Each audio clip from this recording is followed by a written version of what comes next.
This video is sponsored by RKDF University, Radisson Blue.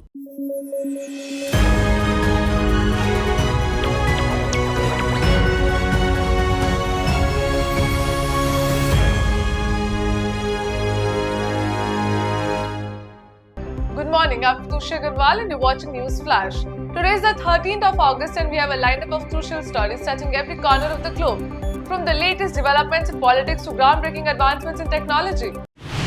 In a major security breakthrough ahead of Independence Day, the National Investigation Agency (NIA) and Delhi Police arrested Rizwan Ali, an IED expert and close associate of Shah Nawaz Alam, the mastermind behind the Pune ISIS module.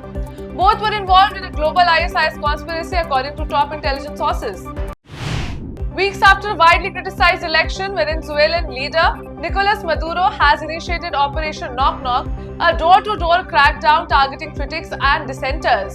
The operation has resulted in the imprisonment of around 2,000 people, with at least 24 protesters killed by regime forces and armed supporters. The United States announced on Monday it will resume sales of offensive weapons to Saudi Arabia, ending a years-long suspension prompted by the kingdom's military actions in Yemen. The State Department stated that weapon sales would proceed in regular order with appropriate congressional oversight, as Saudi Arabia is seen as a key US ally amid the ongoing Gaza conflict, now in its 10th month. A top advisor to Bangladesh interim government stated on Monday that deposed Prime Minister Sheikh Hasina's stay in India will not harm bilateral relations, emphasizing that Dhaka will continue to prioritize good ties with New Delhi.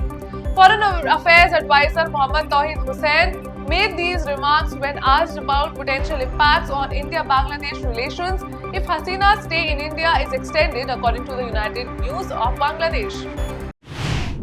The Jammu and Kashmir police have arrested 8 overground workers aiding terrorist infiltration into the country, officials reported on Monday. The terror module operating in Katwa district facilitated the movement of foreign militants in Doda, Udhampur and Katwa districts along the India-Pakistan border. Over 50 local residents are under investigation for allegedly providing food, shelter or communication support to these terrorists, according to a police spokesperson. The government is expected to revisit the contentious provisions of the Broadcasting Services Regulation Bill, which had sparked concerns among online content creators by grouping them with OTT platforms and digital news broadcasters.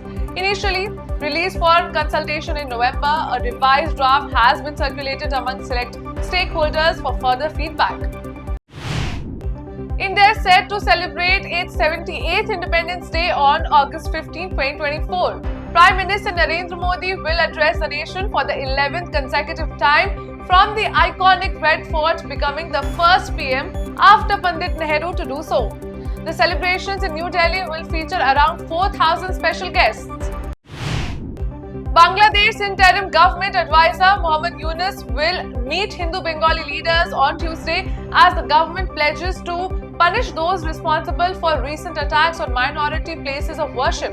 Khalid Hossain, the interim government's religious advisor, condemned the vandals as thugs and stated they would face penalties for the damages caused during the loot and arson attacks.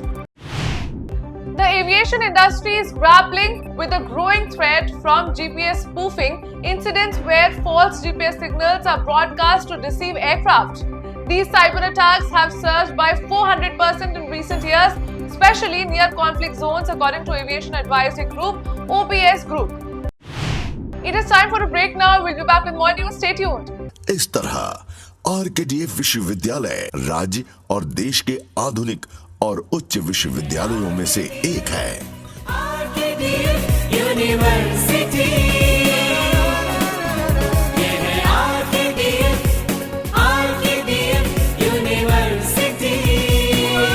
RKDF University, a world-class university. Education glorifies nation.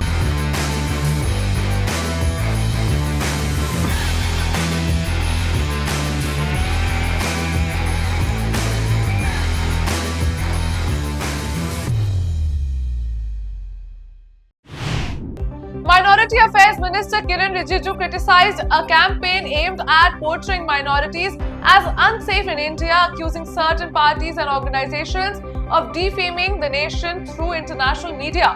Speaking at a BJP Minority Morcha event, Rijidu highlighted India's history of providing refuge to minorities from countries like Pakistan, Sri Lanka, Afghanistan, Bangladesh and Tibet, as well as pro-democracy activists from Myanmar. Elon Musk revealed on Monday, August 12, that a cyber attack disrupted his highly anticipated interview with Donald Trump on his social media platform. The site showed a not available page for many users shortly after the scheduled start time of 8 p.m. Eastern Time. Musk assured that they were working to resolve the issue and might proceed with fewer live listeners with plans to post the conversation later.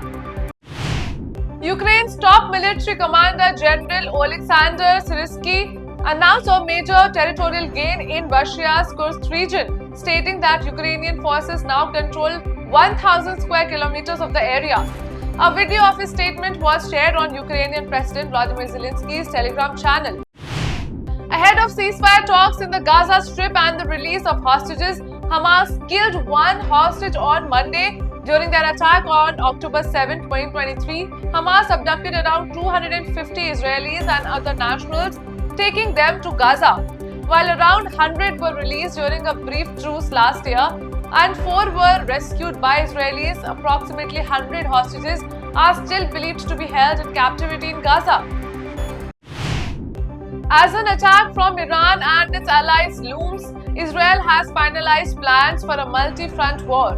On Monday, Israel Defense Forces IDF Chief Lieutenant General Herzi Halevi approved battle plans for various fronts during a meeting of military leaders.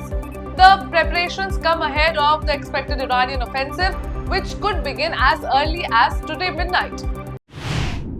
Wayanad, a tranquil hill district in Kerala known for its biodiversity, has been devastated by massive landslides triggered by heavy rains.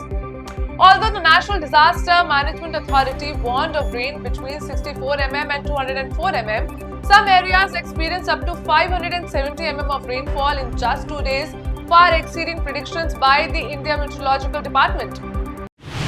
Junior doctors at RG Kar Medical College and Hospital expressed dissatisfaction on Monday with West Bengal Chief Minister Mamata Banerjee's 7-day deadline to solve the rape murder of a postgraduate trainee.